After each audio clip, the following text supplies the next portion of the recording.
السلام عليكم ورحمة الله وبركاته. اللهم صل وسلم وبارك على سيدنا محمد. عشاق الكرة الأوروبية على موعد مع قمة من العيار الثقيل. ذهاب دور 16 من بطولة دوري أبطال أوروبا هيشهد مواجهة نارية بين العملاق الكتالوني برشلونة والطموح الإنجليزي نيوكاسل يونايتد.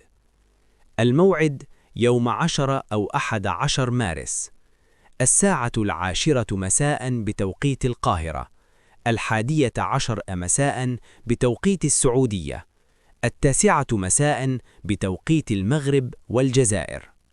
مباراة الذهاب هتكون مواجهة تكتيكية قوية جدا. كل فريق عايز يطلع بنتيجة إيجابية قبل لقاء العودة. برشلونة داخل اللقاء بخبرة أوروبية كبيرة وطموح للعودة لمنصات التتويج، ونيوكاسل عايز يثبت إنه بقى قوة حقيقية قدام كبار القارة. القناة الناقلة بي إن سبورتس، الناقل الحصري للبطولة في الشرق الأوسط وشمال أفريقيا.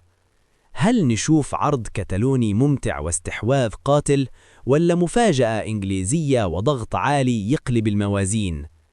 اكتب توقعك في التعليقات. مين يحسم الذهاب ونتيجتها كام؟ وما تنساش تعمل لايك وتشترك في القناة وتفعل الجرس علشان